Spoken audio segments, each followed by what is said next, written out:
자, 이번에 안내해드린 차량은 2012년도에 등록이 된 현대자동차의 엑센트, 등급은 프리미어 등급인데 디젤 차량이에요. 보통 이제 디젤 차량 같은 경우는 이 국내 차량에서는 제가 잘 권해드리지는 않아요. 근데 이 차 같은 경우는 무조건 강력하게 추천을 드려도 될 만한 그런 차량입니다. 12년식인데 실제 주행거리는 7만 킬로밖에 주행을 하지 않았어요. 굉장히 짧게 주행을 했고요. 완전 무사고는 아니고 앞에 휀다만 2개 교환된 부분이 있습니다.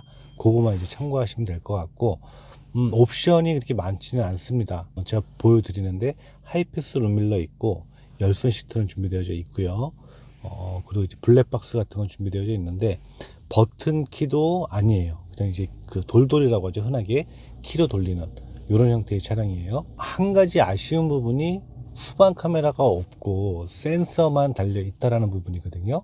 그거는 한 15만 원 정도만 투자를 하게 되면 룸밀러에다가 이제 후방 카메라를 달 수도 있고, 요 지금 앞쪽에 상단으로 내비게이션을 매립을 할 수가 있습니다. 대략 한 15만 원, 20만 원 정도, 그 정도만 추가를 하게 되면 매립을 할 수 있는데, 이 차량 같은 경우 제가 추천을 드리는 이유는 연비 부분입니다.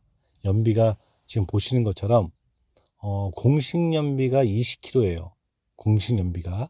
근데 실제적으로 주행을 하고 있는 이 차주의 얘기를 들어보면 지금 23km가 넘는다라고 합니다. 그러면은 하이브리드가 보통 잘 나오면 24, 23 이렇게 나오거든요. 거의 하이브리드급이라고 보셔도 되는 거죠. 그리고 또 하나 말씀을 드리면은요, 최근에 유류 비용이 디젤 값이 많이 빠졌습니다. 그래서 휘발유보다 더 저렴해지기 시작을 했거든요. 기존의 디젤 차량의 연비가 유류값이 좀 비쌌을 때도 말씀드린 것처럼 훨씬 휘발유보다는 유리한 게 디젤 차량이라고 말씀을 드렸는데, 점점 다시 이제 디젤 가격이 떨어지고 있고, 최근에 확인을 해봤더니 휘발유보다 가격이 빠졌더라고요. 그러니까 앞으로는 더 충분히 경쟁력이 있겠죠. 휘발유보다는. 어쨌든 디젤 차량의 특성상 휘발유보다는 무조건 연비적인 그 혜택은 볼 수 있습니다.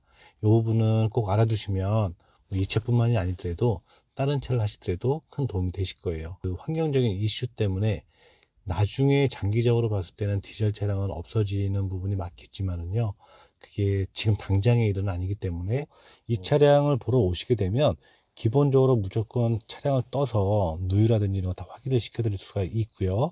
그리고 엔진 오일도 최근에 교체를 했고 타이어도 다 교체를 했고, 차량 상태는 그 디젤 특유의 소음만 크게 문제가 되지 않고 연비가 좋은 차량을 찾는다라면 출퇴용 학생들 중에서 이제 대학교 뭐 기숙사라든지 아니면 좀 지방대학교 출퇴 뭐 학교 이제 왕복을 할 수 있는 그런 차량을 찾는다라면 저렴한 금액에서 무조건 딱이지 않나 이런 생각을 해봅니다. 연비적인 부분 물어봤더니 한 달에 제가 디젤인데 한 15만 원, 20만 원 들어가거든요. 지금 10만 원, 8만 원 요 정도 들어간다고 합니다. 한 달에.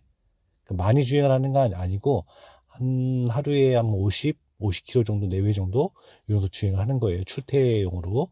근데 이제 한 달 들어가는 비용이 약 8만 원에서 10만 원 들어간다라고 하니까 경제적으로 굉장히 큰 매력이 있는 거죠. 물론 이제 12년식이니까 사용감이 아예 없을 수는 없습니다. 분명히 사용감은 조금씩은 있어요. 있는데 그래도 거기에 비해서는 굉장히 깨끗하다라는 거. 내부도 이거 지금 타고 있는 사람이 성격이 깔끔해요. 깔끔해갖고 차량 관리 굉장히 잘하고 세차도 자주자주 하고 있고, 딜러가 지금 현재 운행을 하고 있는 차량인데 다른 차량으로 바꾸려고 지금 매물을 내놓고 있습니다. 이런 딜러들이 타는 차량들은 대부분 조금 자기한테 이제 장점이 되는 그런 차량들을 딜러들이 매입을 해서 타거든요. 주행거리 짧고 연비가 워낙 좋다라는 거.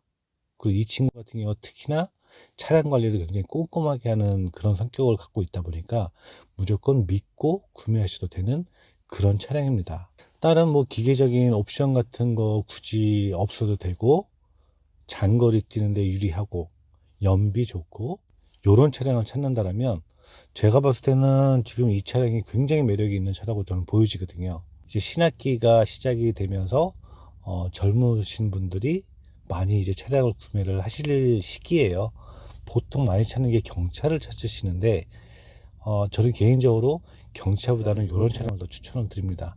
일단 경차가 보험료도 조금 더 비싸기도 해요. 그리고 처음에 운전을 너무 작은 거로 하게 되면 나중에 차량을 바꾸게 되면 좀 큰 걸 했을 때 어려운 부분이 있을 수가 있거든요. 그러니까 뭐 여러 가지 장단점을 따져봤을 때 개인적으로 저는 경차보다는 이런 그 소형차, 준소형 이런 차량을 처음에 선택을 하셔갖고 운전 연습을 하시면서 좀 운전을 넣으시는 게 훨씬 나중에 좋지 않을까 이렇게 생각도 들고요. 한번 시간 내셔가지고요 방문을 주시면 자세히 꼼꼼하게 안내를 드리도록 하겠습니다. 이 차량의 판매 가격은 밑에 댓글란에 남겨드릴 거고요. 판매가 완료가 되게 되면 마찬가지로 판매 완료라고 댓글란에 남겨놓도록 하겠습니다.